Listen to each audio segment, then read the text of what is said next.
Welcome to Nugget 187, and we are going to be going to Science News, April 2021. We are going to go through an article that talks about this word that I don't even know how to start saying it. We're gonna leave that up to you. It's a song. Oh, moi, moi. Oh, okay. Maybe you know those kinds of songs. They got to get their words from somewhere. All right, Umwawa. And here's a CGI of Umwawa. It looks like a mushroom, and we are going to be doing a couple nuggets on mushrooms that have been growing up here in the North Country. They're simply beautiful, but Got them all over our driveway. not to go down a mushroom trail. Back to your Umwawa story here. Like it says here, this is April 2021. Gets a new origin story. Another news story. A Pluto-like exoplanet may have spawned the interstellar object, which, again, it is absolutely amazing. The weird-looking interstellar object known as Oumuamua, illustrated, it even says here, discovered in 2017, may be a piece of nitrogen ice broken off a Pluto-like planet in another solar system. And is it because it's the color of Pluto's fur? I guess it must be. But wait a minute. It is pure thought. If they don't even know if Pluto is a planet, then how do they know that this Pluto-like furry-looking mushroom saucer thing is from a Pluto-like exoplanet? Yeah, Does this make any sense to anybody? I hope everybody understands this is 100% pure belief. It's science all that it is. fiction. It's been called an asteroid, a comet, and an alien spaceship. I think it's a But researchers think they CGI finally mushroom. figured it out. You know, they've got this thing figured out. But anyway, let's just keep going. Here's one, April 2021. Life precursors found in outer space. Hydrocarbon Cache sparks rethink of how the molecules form. Once again, new rethink going on here. Folks, every time, all these articles, they are all saying that. The problem is, I'm not trying to pick on them and in and of itself for that reason, but I'm saying everything previous to this was learned a certain way. Who says that this is the right way? But now when people say, oh, okay, now we got it, well, what are we going to do another 6, 8, 9, 10 months or whatever, another 5 years later when they change it again? We have to understand they change their mind all the time about everything. It's so, so important.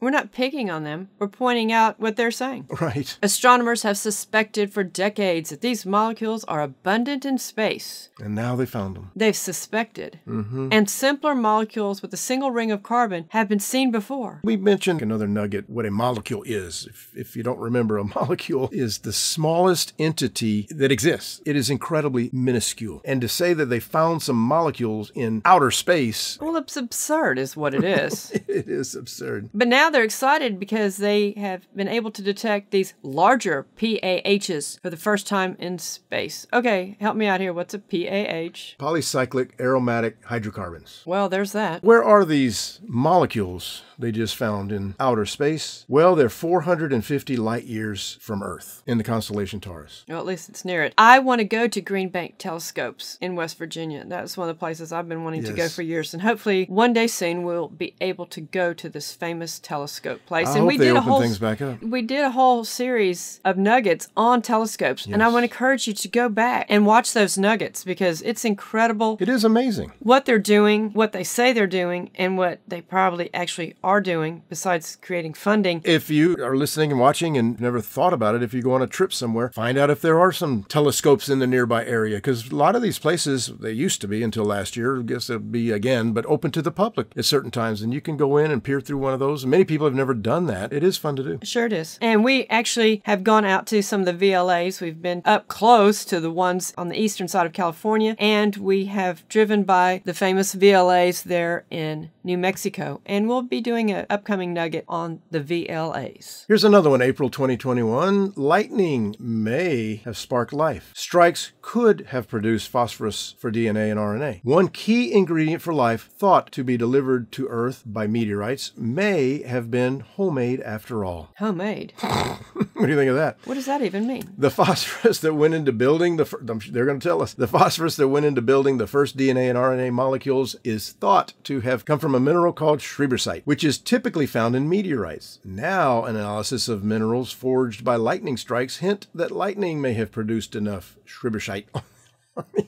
That sounds like your Say that a few times. Schmusselsnoff. That's like schmusselsnoff, like a word I made up.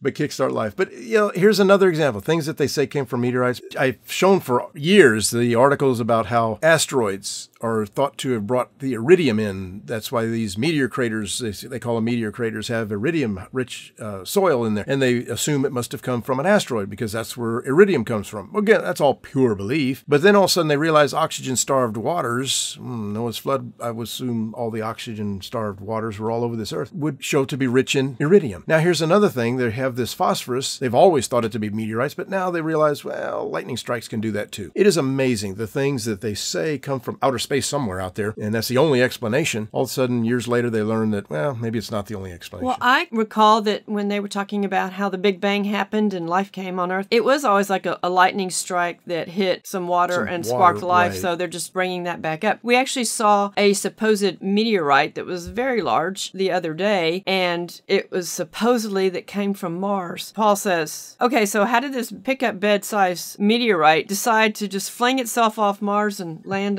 in North America? Good question. This article ends, about 4.5 billion years ago, space rocks could have delivered some 100,000 to 10 million kilograms of phosphorus-containing compound to Earth each year. If life is a little bit younger, then lightning is a fantastic source of phosphorus. If it's older, then meteorites were a much more abundant source. Well, that's definitive. That's definitive. So anyway, they now think they figured out where life could have sparked from. The Bible says in Ephesians 3, verse 9, that it is the Lord who created all things. It is also said in Revelation 4 that, talking about the Lord, has created all things. He's the one that made everything. He's the one that holds everything together. He's the one that says everything reproduces after its kind. We're just old school, old-fashioned for believing that, I guess, because they keep changing their mind where it came from. Well, you can call it old-fashioned or whatever. I'm putting my life on that. Oh, absolutely. Absolutely, because thy word is truth. And we hope you, too, follow the Bible and use that as your source for life's decisions. Creation versus evolution.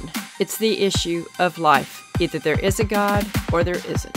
If you appreciate these nuggets, and if you are able to partner with us on a monthly or a one-time basis, we certainly appreciate that. The links are in the description below. Also, please tell others about our YouTube channel, and don't forget to hit the notification bell to be alerted when we post new nuggets and Saturday history and travel tips. Thank you.